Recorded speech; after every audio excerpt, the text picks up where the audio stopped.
Hello student, we are going to study unit first electrostatic. This is the branch of physical science in which we are study about electric charge at rest. बेटा इसमें हम electric charge के बारे में study करेंगे और ये जो यूनिट है, ये जो ब्रांच है फिजिक्स की, इसमें हम इलेक्ट्रोस्टैटिक के बारे में स्टडी करेंगे। और इलेक्ट्रोस्टैटिक का मीनिंग है चार्ज को आप रेस्ट फॉर्म में पढ़ोगे। बेटा इससे अगली जो यूनिट है वो इलेक्ट्रिसिटी, उसमें हम इलेक्ट्रिक चार्ज का मोशन डिस्क्राइब करते हैं और वहाँ उस यूनिट का नाम इलेक्ट्रोस्टैटिक की बजाय इलेक्ट्रिसिटी है। तो बेसिकली पहले आपको क्या पता होना चाहिए, इलेक्ट्रिक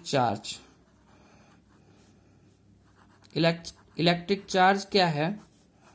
आप देखो, आपने कोई दो मटेरियल ले लिए, मटेरियल ए, मटेरियल बी। अब इन दोनों में कुछ इंटरेक्शन हुई और उससे क्या होगा, एक ने इलेक्ट्रॉन को लूज कर दिया, दूसरे ने गेन कर लिया। यहाँ पर बी गेन कर रहा है और ए ने इसको लूज किया है। बेटा जब दो की इंटरेक्शन होगी तो इलेक्ट्रॉन कौन ल्यूज करेगा, जिसकी बाइंडिंग कैपेसिटी कम है। अब यहाँ पर ए मटेरियल की बाइंडिंग कैपेसिटी कम है और ए मटेरियल की बाइंडिंग कैपेसिटी कम है और बी की ज्यादा है, तो बी इलेक्ट्रॉन ल्यूज नहीं कर रहा, ए इलेक्ट्रॉन ल्यूज कर देता है। ऐसा होने से क्या हुआ, जो ए है उसके ए मटेरियल के पास 1 इलेक्ट्रॉन की डेफिशिएंसी होगी और यहाँ 1 इलेक्ट्रॉन एक्सेस हो गया। अब जो मटेरियल इलेक्ट्रॉन लूज करता है वो मटेरियल पॉजिटिव चार्ज बॉडी और जो मटेरियल इलेक्ट्रॉन गेन करता है उसके ऊपर नेगेटिव चार्ज कंसिडर करते हैं। तो आपको पता चल गया इंटरेक्शन मतलब रबिंग। यहाँ क्या हुआ, आपने दो मेटल को रब किया, रब करने से जो लूज इलेक्ट्रॉन थे जिस मेटेरियल के पास, उसने इलेक्ट्रॉन को लूज कर दिया और दूसरे मटेरियल ने उसको गेन कर लिया। अब इलेक्ट्रिक चार्ज क्या है, अब इसको आप डिफाइन करोगे। Electric charge is the fundamental property of a material by which it's electric affect and it's interaction can be shown. इसके डेफिनेशन बेटा आप कवर कर लेना। इसी के साथ आप देखो इलेक्ट्रिक चार्ज। देखो बेटा, मैंने एक ग्लास रोड ली, ये मेरे पास पेन है, मैं एक स्मॉल बिट ऑफ पेपर रख लेता हूँ।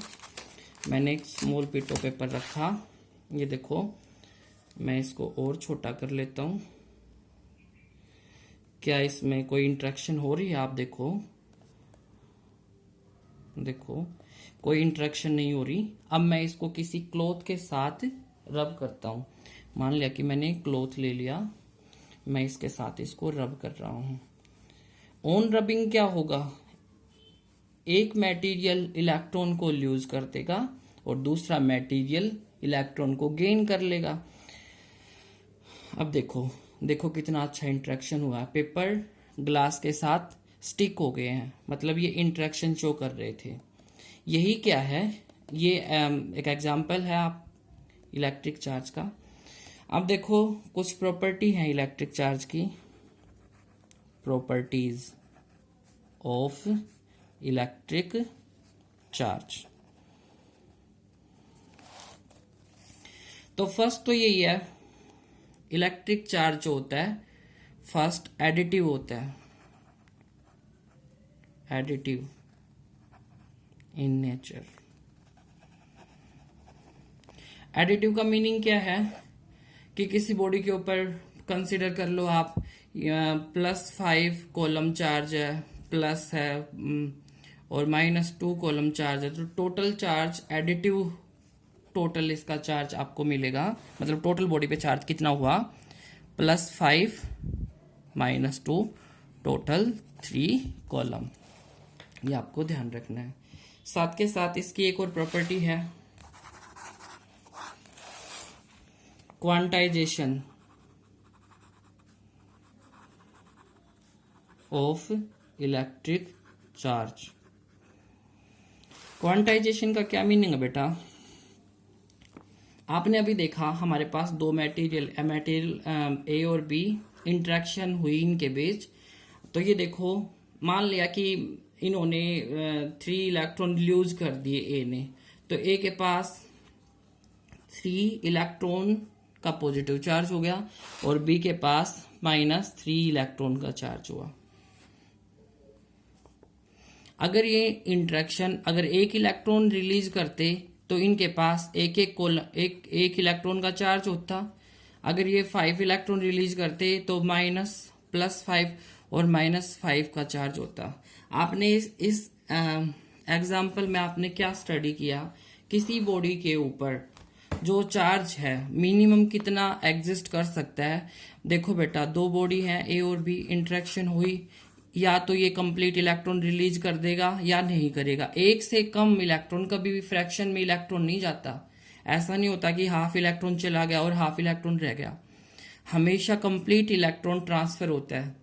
तो यही इसकी क्वांटाइजेशन प्रॉपर्टी है कि भाई किसी बॉडी के ऊपर जो चार्ज होगा, टोटल चार्ज क्यू, वो क्या होगा। देखो, अगर 3 इलेक्ट्रॉन मूव करके गए तो 3 इलेक्ट्रॉन का चार्ज, 5 इलेक्ट्रॉन मूव करके गई तो 5 इलेक्ट्रॉन का चार्ज, और 1 इलेक्ट्रॉन मूव करके गया तो 1 इलेक्ट्रॉन का चार्ज हुआ। सिमिलरली मैं इसी प्रॉपर्टी के अकॉर्डिंग क्या लिख सकता हूँ? मान लिया कि n इलेक्ट्रॉन ट्रांसफर हुए तो मैं क्या लिखूंगा कि किसी बॉडी के ऊपर चार्ज कितना होगा, n of multiply by charge of electron, और या तो ये प्लस होगा या फिर ये माइनस होगा। तो इसी प्रॉपर्टी को हम क्या बोलते हैं? Quantization of charge. अब यहां से आप न्यूमेरिकल भी सोल्व करोगे। बेटा, इलेक्ट्रॉन पे चार्ज कितना होता है? 1.6 × 10⁻19 कॉलम। और मिनिमम किसी बॉडी पे चार्ज अगर होता है, मिनिमम अगर चार्ज है तो मिनिमम चार्ज इतना ही एग्जिस्ट करता है, इससे कम चार्ज एग्जिस्ट नहीं करेगा। ये भी आपको ध्यान रखना है। अब आप इसी फॉर्मूले से देखो, आपने यहां से Q इक्वल टू ये जो रिलेशन निकल के आप +- आप कैलकुलेशन के लिए NE लिख सकते हैं ओनली। यहां से आपसे वो क्या करवाएगा? वो बोलेगा कि किसी बॉडी के ऊपर चार्ज कुछ भी है, मान लिया X है, और वो कहेगा number of electron find out करो। तो E आपको पता है 1.6 × 10⁻19 कॉलम। तो आप यहां से क्या निकाल दोगे? Number of electron. Number of electron इस रिलेशन से क्या हो जाएंगे? Number of electron is equal to total amount of charge on a body divide by 1 electron, charge of 1 electron. अब जो इनका डिवाइड का जो रेशियो आएगा, वो जो उसकी जो यूनिट होगी, उसकी यूनिट नहीं, वो जो चार्ज होगा वो कितना होगा? नंबर ऑफ इलेक्ट्रॉन्स पता चलेंगे, यहाँ कोई यूनिट नहीं होगी, ये याद रखना, नो यूनिट। ओके बेटा, अभी तक आपने पढ़ लिया इलेक्ट्रिक चार्ज और इलेक्ट्रिक चार्ज कैसे प्रोड्यूस होता है और उसकी प्रॉपर्टी। बेसिकली दो ही प्रॉपर्टी है, एडिटिव इन नेचर और क्वांटाइजेशन ऑफ ए चार्ज। अब इसके बाद डिफरेंट मेथड हैं प्रोड्यूस करने के, वो मैं आपको कुछ नोट से बताऊंगा। ये देखो आप, पेज नंबर 4 है बेटा, मेथड ऑफ चार्जिंग। तो फर्स्ट क्या है method? Charging by conduction. Conduction में बेटा क्या है, आप इसमें आप एक बॉडी को दूसरी बॉडी के साथ टच करोगे, और जो पहले वाली मैंने ए बॉडी दिखाई है वो क्या है? अनचार्ज बॉडी है, और ये हमने मेटालिक स्टैंड इंसुलेटिंग स्टैंड ले रखा है। मैंने क्या किया, एक ग्लास रोड को रब करके क्लॉथ के साथ उसके ऊपर चार्ज को एक्यूमुलेट करा लिया, और जब मैं उस चार्ज को मेटालिक स्फीयर ए के साथ टच करूंगा तो चार्ज में प्रॉपर्टी है, मेटालिक चार्ज मेटल के अंदर फ्लो कर सकता है, मेटल की सरफेस पे फ्लो कर जाता है और वो बॉडी चार्ज हो जाती है। तो फर्स्ट मेथड क्या है? Bye conduction. कंडक्शन में क्या करना है आपको? एक अनचार्ज बॉडी को दूसरी चार्ज वाली बॉडी के साथ टच करना है।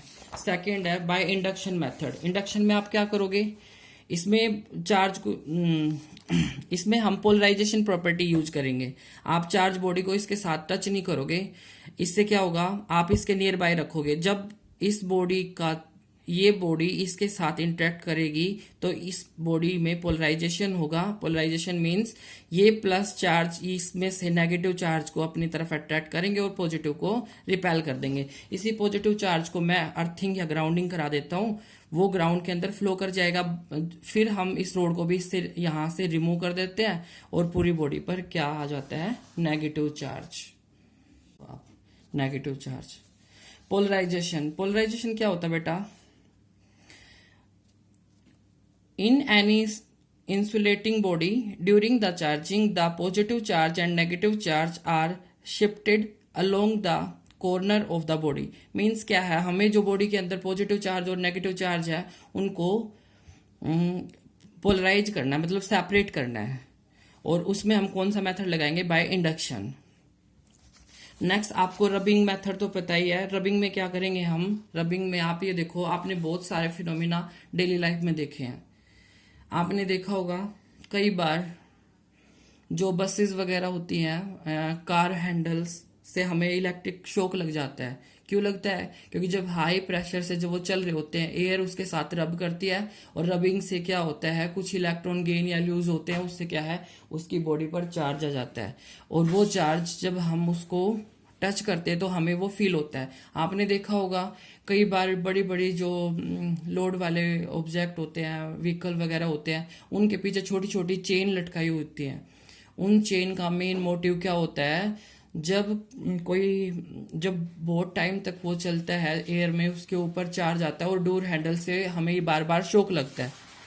उस चार्ज को हम उन बेल्स के थ्रू, उन चेन के थ्रू हम क्या करते हैं, बार बार वो अर्थ जहां भी ब्रेकर आएगा वो उसके साथ स्टिक टच होंगे, उससे क्या है, वो चार्ज हमारा अर्थ में जाता रहता है। और भी आपने देखा, कई बार आपने देखा टीवी स्क्रीन के पास आप खड़े होते हो और कई बार हेयर उसकी तरफ अट्रैक्ट होते हैं। जैसे हमारे छोटे छोटे रुए होते हैं स्किन के ऊपर, बाल हेयर जो होते हैं ये भी अट्रैक्ट होते हैं। आपने कई बार देखा हो कोम करते वक्त, कई बार आपने देखा है जो जो हेयर हैं वो कोम की तरफ अट्रैक्ट होते हैं। और so many example you are viewing in their daily life, you can do it. Last फिर मैं आपको ये बता रहा हूं, हमने यहां तक पढ़ा इलेक्ट्रिक चार्ज, और इलेक्ट्रिक चार्ज में हमने कुछ प्रॉपर्टी पढ़ी। फर्स्ट हमने पढ़ी additive. Additive means total body का जो टोटल चार्ज होता है वो एल्जेब्रिक सम होता है all charge present in the body. Second क्या है, क्वांटाइजेशन।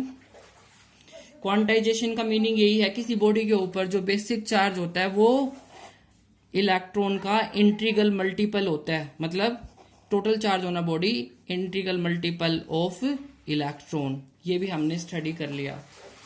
थर्ड क्या है, आपने साथ के साथ ये भी स्टडी किया होगा, जो चार्ज बॉडी हैं, अगर सिमिलर चार्ज बॉडी है तो वो क्या करेंगी, रिपेल करेंगी। और डिफरेंट चार्ज बॉडी है तो वो क्या करेंगी, अट्रैक्ट करती है एक दूसरे को अपनी तरफ। पर ये हमेशा नहीं होता, आप ध्यान रखना। कई बार बोर्ड में क्वेश्चन ये भी आ जाता है कि एक positive charge, heavy positive charge और एक स्मॉल पॉजिटिव चार्ज क्या अट्रैक्ट कर सकते हैं? बिल्कुल कर सकते हैं, क्योंकि इसके पास जो चार्ज है वो पॉजिटिव चार्ज इस पॉजिटिव चार्ज के कंपैरिजन में कहीं ज्यादा है, इसलिए दोनों एक दूसरे को अट्रैक्ट भी करते हैं। ये भी आपको माइंड में ध्यान रखना है। बस इलेक्ट्रिक चार्ज में बेटा आज के लिए यही। नेक्स्ट वीडियो में नेक्स्ट कंसेप्ट लेके आएंगे।